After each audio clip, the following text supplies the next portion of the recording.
ఉండాల్సిన కనీస హుందాతనాన్ని దెబ్బతీస్తున్నాయి. యువతులతో అర్ధనగ్నాలు చేయిస్తుంటే సమాజం దాన్ని ఎంజాయ్ చేయడం భయానకం. ఇటువంటి అసహ్యకరమైన సంస్కృతిని ఉపేక్షించకుండా ప్రభుత్వం కఠిన చర్యలు తీసుకోవాలని మనవి అంటూ సంఘ సేవకురాలు సునీతా కృష్ణన్ వ్యాఖ్యానించారు. విశేషం ఏంటంటే పాపం ఆవిడ అమాయకురాలు అనుకుంటారు. చేయిస్తుందే తెలుగుదేశం వాళ్ళు అయితే, చూస్తున్నదే ముఖ్యమంత్రి, సనాతన మంత్రి, ముఖ్యమైన మంత్రి అయితే ఆవిడ పాపం విజ్ఞప్తి చేస్తే ఉంటుంది. పైగా చంద్రబాబు గారి వ్యాఖ్య, ఆచారాలు సంస్కృతుల్లోనే జాతి మనుగడంట. ఇదే ఆరాచారం. ఈ పందాల కోట్ల రూపాయల పందాలు జరుగుతున్నాయి. రాష్ట్రంలో ప్రతి పల్లెకు పండుగ కళ వచ్చిందంట. జోదాలతోటి డ్యాన్సులతోటి వచ్చిందా ఏంటి? ఒక ఆయన ఎవరో జనసేన నేత అంట, ఎంత అసహ్యంగా మాట్లాడంటే ఆ మహిళల పట్ల చెప్పడానికి కూడా అసహ్యంగా ఉంది. సో అది జనసేన నైతిక పద్ధత, లేకపోతే సనాతని ధర్మం ఆ రకంగా ఉందో తెలియదు. కానీ సో పైగా ఈయన టీడీపీ నేతలతో చంద్రబాబు టెలికాన్ఫరెన్స్, ఆచారాలు సంస్కృతుల్లోనే జాతి మనుగడ అంట. ఈ పరిస్థితి మీద గోపి గారు చెప్పండి, ఈ నిజంగానే ఇది ఆచారమా, సంప్రదాయమా, సంస్కృత? చంద్రబాబు గారు కనీసం ఖండించకపోగా, చర్యలు తీసుకోకపోగా చూస్తా కూర్చుని పోలీసులు వదిలేసేస్తే ఇవి ఏమిటి? ఆంధ్రప్రదేశ్లో అసలు ప్రభుత్వం ఉన్నట్లా, పోలీస్ వ్యవస్థ ఉన్నట్లా, లేనట్లా ఇష్టం వచ్చినట్లు ఎవరి మీద పడితే వాళ్ళ మీద కేసులు పెట్టి, నవ్వారనో ఇంకోటనో పిచ్చి కేసులని పెట్టి, కోడిని కోసారనో ఇంకోటనో రోడ్ల మీద కూడా నడిపించి వేధించినటువంటి పోలీస్ వ్యవస్థ ఇప్పుడు వీళ్ళకి ఇంత అరాచకం జరుగుతుంటే కాపలాగా ఇటు ఎంత దారుణంగా అనిపించట్లేదా గోపి గారు? సార్, ఇప్పుడు జగన్మోహన్ రెడ్డి గారు ముఖ్యమంత్రిగా ఉండగా ఒక గుడివాడ ఎమ్మెల్యే కొడాలి నాని క్యాసినో పెట్టారు అని చాలా ప్రచారం చేశారు. కానీ అది గుడివాడలో ఒక్క చోటే. కానీ ఈ ఏడాది చూస్తే నిజంగా అసలు ప్రతి రాష్ట్రంలో ప్రతి గ్రామంలో ఒక క్యాసినో. ఈ కోడి పందాలు జరిగిన చోట్ల పలు గ్రామాల్లో భారీ ఎత్తున పందాలు జరిగాయి. జోదం జరిగింది. అలాగే మద్యం వ్యాపారం అండి. బయట లిక్కర్ షాపులన్నీ మూసేశారు, తీసుకెళ్ళి పందాల దగ్గర పెట్టారు. మద్యం జరిగింది, బిర్యానీలు, ఇవన్నీ ఒక ఎత్తు అయితే, ఈ గోవా నుంచి బెంగళూరు నుంచి ఆడపిల్లలను తీసుకొచ్చి, అలాగే కోనసీమలో కొన్ని ప్రాంతాల్లో నుంచి ఆడపిల్లలను తీసుకెళ్ళి రికార్డింగ్ డాన్సులు, క్లోజ్డ్ టెంట్లు వేసి మరి రికార్డింగ్ డ్యాన్సులు వేశారు, అశ్లీల నృత్యాలు. ఇది సంస్కృతి ఎలా అవుతుంది? సంక్రాంతి అంటే కోడి పందాలు ఉంటాయి, ఓకే. తర్వాత ఏదో ఇళ్ళు శుభ్రం చేసుకోవడం, ముగ్గులు వేసుకోవడం, కొత్త బట్టలు కొనుక్కోవడం, తర్వాత పప్పలు లాంటివి తిండి బండారాలు వండుకోవడం, ఇలాంటివి. ఇది సంస్కృతి అంటే. అంతేగాని రికార్డింగ్ డాన్సులు, అలాగే జోద గృహాలు, ఇవి కాదు కదా మన సంస్కృతి. సంస్కృతుల్లోనే జాతి మనుగడ. ప్రతి పల్లెకు పండగ వచ్చిందంట చంద్రబాబు గారు. అదే ప్రతి పల్లెకి క్యాసినో వచ్చిందండి. అది ఈసారి చాలా స్పష్టంగా కనిపించింది.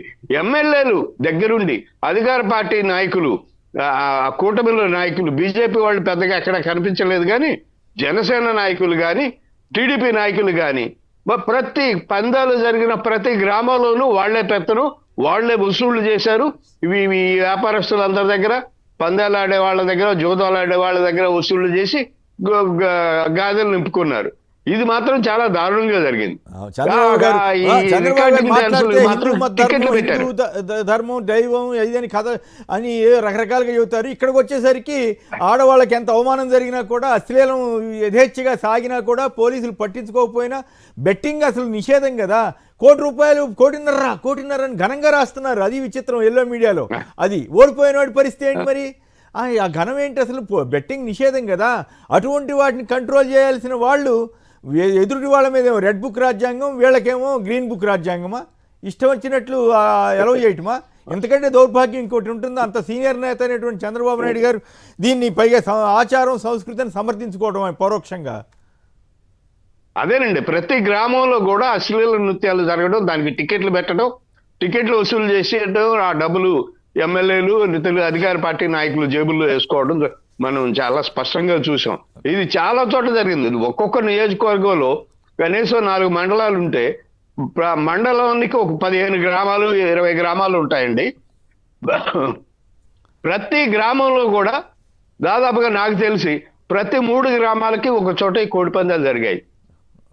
ఇక్కడ నుంచి మొత్తం డబ్బా అంతా ఎమ్మెల్యేకి వెళ్తుంది. ఇది వీళ్ళు చేసిన పని. మరి గొడివాడలో క్యాసినో అని చెప్పి ప్రచారం చేసిన వీళ్ళు, అదే మీడియా ఇప్పుడేమో ఆహా ఓహో అద్భుతం, మన సంస్కృతి మన కళలు అద్భుతంగా జరిగాయి, సంక్రాంతి పండుగలు బాగా జరిగాయి అని చెప్పి చెప్పుకుంటున్నారు. ఇది చాలా దుర్మార్గం. అంటే వీళ్ళకి హయాంలో జరిగితే ఏదైనా అద్భుతం, మిగిలిన వాళ్ళ హయాంలో జరిగితే మాత్రం అన్యాయం, అక్రమం. ఇది వీళ్ళ పరిస్థితి. రైట్. శివశంకర్ గారు చెప్పండి, ఎట్లా ఉంది ఈ ఆచారం సంస్కృతి? బాగున్నాయా? మంచిగా ఈ అశ్లీల నృత్యాలు, పంద్యాలు, ఇష్టారాజ్యంగా గుండాట, ఇవన్నీ సంస్కృతిలో భాగం అని అనుకోవాలా? ఈనాడు వాళ్ళు చేస్తున్న ప్రచారం ప్రకారం, ఈనాడు వాళ్ళు చంద్రబాబు గారికి ఇచ్చిన వార్తకి ఇచ్చిన ప్రాధాన్యత దృష్ట్యా ఇలాంటి సందేహాలు వస్తున్నాయి. మరి ఆయన అన్నారో వీళ్ళే ఉత్సాహంగా ఆయన కోసం రాశారో తెలియదు కానీ. కాదు సార్, ఇదే ఆంధ్రజ్యోతి, ఇదే ఈనాడు పత్రికలు, ఎల్లో మీడియాలో 2019-24 మధ్యలో సంప్రదాయబద్ధంగా జరిగినా కూడా ఒక టెంట్ వేశారని గుడివాడలో, ఆ గోవాకు మించి శ్రీలంకకు మించి క్యాషినోలు ఆడారు, ఇది అని చెప్పి ఏమవుతుంది ఆంధ్రప్రదేశ్ అని గగ్గోలు పెట్టారు కదా. ఈ రోజు వాళ్ళు చేసినటువంటి నిర్వాహకం వాళ్ళే మెయిన్ పేపర్లలో రాశారు, మొత్తం అందరికీ తెలుసు సార్. ఈనాడు కథనం ప్రకారము క్లియర్గా చెప్తా సార్, ఈ రాష్ట్రంలో 450 బరువులు పెట్టారంట సార్. ఒక్కొక్క బరికి ప్రజాప్రతినిధులకు వాళ్లకు కాంట్రాక్ట్ విలువ ఎంత అంటే సార్, వాళ్ళు ఇవ్వాల్సింది 1 కోటి నుంచి 1.5 కోటి వరకు అంట. అంటే దగ్గర 450 కోట్ల రూపాయలు వాళ్ళకు ముట్టినాయి. తర్వాత వచ్చినటువంటి పంద్యాలు 4,500 కోట్ల రూపాయలు పంద్యాలు జరిగాయి. ఈనాడు ఆంధ్రజ్యోతి ప్రకారం ఏంటంటే సార్, ఇది ఏదో ఒక అచీవ్మెంట్ అయినట్టు బాపట్ల 200, కృష్ణా 800, గోదావరి 600, భీమవరం 150 కోట్లు పంద్యాలు జరిగినటివి ఏదో చెప్తారు చూడు కాలేజీల్లో 1, 1, 2, 2 అన్నట్టు ఈ పంద్యాలు అనేటువంటిది చేసేసి ఇదంతా ఇంత జరిగిందని ఇంకా ఫోటోలు పెట్టి ఒక పందెంలో గెలిచినటువంటి వ్యక్తికి 1,53,00,000 రూపాయలట చెక్కు, అది ఏదో క్యాష్ ఇస్తున్నారంట, వాళ్ళని అభినందిస్తా. అది ప్రధాన శీర్షికల్లో. అంటే ఇప్పుడు ఒకటి నాకు అర్థం కాదు, అతని మీద కేసు పెట్టాలి కదా, అతని మీద పంద్యాలు కాసిన మీద, ఆర్గనైజ్ చేసిన వాళ్ళ మీద, దాన్ని ఎవరు అనుమతి ఇచ్చారన్న వాళ్ళ మీద కేసులు రావాలి కదా. మరి పనికి మాలిన కేసులన్నిట్లోనూ ఎక్కడి దాకాను ఎవరు దీని వెనకాల ఉన్నారు అని వెతికే పోలీసులు ఇంత పెద్ద బెట్టింగ్లు జరుగుతూ ఉంటే చూస్తా కూర్చుంటారా? మరి ఈడీ కూడా ఎట్లా వచ్చింది అని అడగాలి కదా. మరి వాళ్ళు అడుగుతారో లేదో తెలియదు, ఇంకా టైం ఉంది కదా అని అంటారేమో. ఏంటి ఈ పరిస్థితి అసలు? ఇప్పుడు పండగ జరుపుకోవడము సంతోషకరమైన, పండగ చేతికి వస్తాయి, సంక్రాంతి పండుగ చేసుకోవాలి. వైఎస్ఆర్ కాంగ్రెస్ పార్టీ నాయకులు అందరం కూడా ప్రజలు సంతోషంగా పాల్గొంటారు, పాల్గొనాలి, పండగలాగా చేయాలి. కానీ ఈ రోజు జగన్మోహన్ రెడ్డి గారి టైంలో చిన్న కోడి కోసారు బర్త్డే కని, మొన్న డిసెంబర్ 21 తిరుపతిలో కేసులు పెట్టి అక్రమంగా పోలీసులు లోపలికి వెళ్ళేసి నడిపించుకుంటూ వెళ్ళారే. ఈ రోజు ఇంత విచ్చలవిడిగా చేస్తా, హైకోర్టు వారి క్లియర్ కట్ గా ఆదేశాలు ఉన్నా జూదం ఆడకూడదు, తర్వాత కత్తులు కట్టరాదు, హింస చేయరాదు అనేటువంటిది హైకోర్టు ఆదేశాలుండి లోకల్ పోలీసు లేకపోతే ఎస్పీలకు కూడా ఆదేశాలు ఇచ్చారు. కానీ ఈ రోజు ఎంతమంది మీద కేసులు పెట్టారు? ఈ విధంగా మీరు అన్నట్టు వేలాది కోట్ల రూపాయలు జూదం ఆడిచ్చారే, క్యాషినోలు. ఇంకోటి గమ్మత్ ఏంటంటే శ్రీలంక నుంచి ఎక్స్పెక్టేషన్ తీసుకొని వచ్చారట, గోవా నుంచి ఎక్స్పెక్టేషన్ తీసుకొని వచ్చి ఇక్కడ ఆడిచ్చారట. మళ్ళా వీళ్ళు ఘనంగా రాసేది ఏంటంటే ఎల్లో మీడియా 450 కోట్ల రూపాయలు మందు తాగారట. ఎంత మందు దాపిచ్చారు, ఎలా చేశారు, ఎన్ని వేల కోట్లు. మీరు అన్నట్టు 1,53,00,000 గెలిచిన వాళ్ళు చూపించారు కదా. ఎంతమంది ఆ పందెం పోగొట్టుకున్నారు, వాళ్ళ కుటుంబాల పరిస్థితి ఏంది, వాడు భూములు అమ్మాడా, వాళ్ళ భార్యల పుస్తులు అమ్మాడా, లేకపోతే ఏం చేసుకుంటున్నారు పరిస్థితి? జూదం అనేటువంటిది ఉంది. ఇంకోటి ముఖ్యమైనది సార్, ఈయన సనాతన సాంప్రదాయం చెప్పినటువంటి ఆచారాలు పాటించే వ్యక్తి, ఇదే జనసేన ఎమ్మెల్యే, ఆయన అనుచరులు స్టేజ్లెక్కి వీడియోలు వైరల్ అవుతున్నాయి. బట్టలు ఇప్పదీయమంటారు, బట్టలు ఇప్పదీసి డాన్స్ చేయనేసి స్టేజ్ పైకి ఎక్కి ఇచ్చేసి ఆ పదజాలం వాడకూడదు, ఆ వీడియో వైరల్ అవుతా ఉంది. ఎక్కడికి వెళ్తుంది సంప్రదాయము? నగ్నంగా నృత్యాలు వేయాలట, వాళ్ళు చూసి ఎంజాయ్ చేస్తారట. ఇదేం సంప్రదాయము? ఇదెక్కడ? కనీసం అడిగే పోలీసు వాళ్ళు లేడా?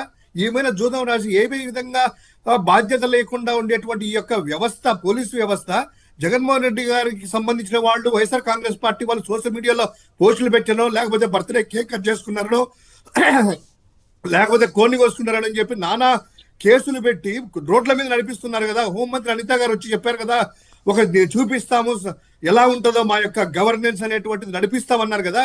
ఈ రోజు ఎంతమంది మీద కేసులు పెట్టారు? హైకోర్టు ఆదేశాలు లెక్క చేయలేదు. వేలాది కోట్ల రూపాయలు బెట్టింగులు జరిగాయి. వేలాది మంది కుటుంబాలు రోడ్డున పడ్డాయి. ఎవరిని ఇప్పుడు నిర్వాహకులన్నా, ప్రజాప్రతినిధులన్నా, లేదా ప్రభుత్వాన్న, చంద్రబాబు నాయుడునా, లోకేష్నా ఎవరిని రోడ్డు మీద నడిపిస్తారు? లేదా హోంమంత్రి గారు రోడ్డు మీద నడుస్తారా? ఖచ్చితంగా ఇది చాలా సీరియస్ అయినటువంటి విషయం. క్యాషినో లేదు సార్. క్యాషినోలకి మించి కోట్లాది రూపాయలు సెట్టింగులు, సినిమా సెట్టింగ్, బాహుబలి సెట్టింగులు లాగా సెట్టింగులు, ఏసీ థియేటర్లు, అక్కడ లోపల కార్వాన్స్ అంట, తర్వాత వచ్చేసేసి ప్రత్యేక వాహనాలు, అంత ఎదురుగా జరుగుతుంటే కూడా పోలీసులు పట్టించుకోకపోవడం అనేది ఏ ఆచారమో, ఏ సంప్రదాయమో, ఏ సనాతన ధర్మమో, ఏ మహిళల్ని ఉద్ధరించినట్లో, ఏ మహిళల్ని గౌరవించినట్లో అర్థం కాకుండా ఉంది. నీతులు చెప్పడం కాదు కదా, చేసి చూపించాలి కదా. కవరింగ్ సార్, దానికి కవరింగ్ ఆంధ్రజ్యోతి, ఈనాడు, చంద్రబాబు నాయుడు సంస్కృతి సంప్రదాయాలంట. అంటే ఈ గోవా సంస్కృతి సంప్రదాయమా, క్యాసినో సంప్రదాయమా, జూదం సంప్రదాయమా? ఆంధ్రప్రదేశ్ జూదాంధ్రప్రదేశ్ గా మార్చారు ఈరోజు జూదాంధ్రప్రదేశ్. పేకట క్లబ్బులు ఎక్కడ పడితే ఎక్కడ, రాష్ట్రం అంతా ఈ విధంగా అశ్లీల నృత్యాలు. వాళ్ళు చెబితే శాసనసభ్యులు, వారి యొక్క ముఖ్య అనుచరులు, సెకండరీ గ్రేడ్ జనసేన లీడర్లే. అదో మీరు చూయిస్తున్నారు, అది ఆ వీడియో అనేటువంటిది సెన్సార్ చేసి చూయిస్తున్నారు మీరు. ఎందుకంటే ఇది సంబంధించింది కాదు కాబట్టి ప్రజలంతా కూడా చూపిస్తున్నారా? వద్దు, చూపించుకుని ఉంటే బెటర్. లేదు, ఆ మాటలు రావట్లేదు, సెన్సార్ వేస్తారు. ఆ వీడియో ఏందది? Right, okay. దారుణంగా ఇదేదో ఘనతగా ఆచారాలు పాటించాలి, సంప్రదాయము, హిందూ సంప్రదాయము, సనాతని అని చెప్తున్నారు కదా. ఆయన ఎందుకు మాట్లాడలేదు? ఆయన మాట్లాడలేదు. అంబటి రామకృష్ణ యాదవ్ గారు పిసిసి ప్రధాన కార్యదర్శి లైన్లో ఉన్నారా? రామకృష్ణ గారు చెప్పండి, వెళ్ళారా కోడి పందాలకి?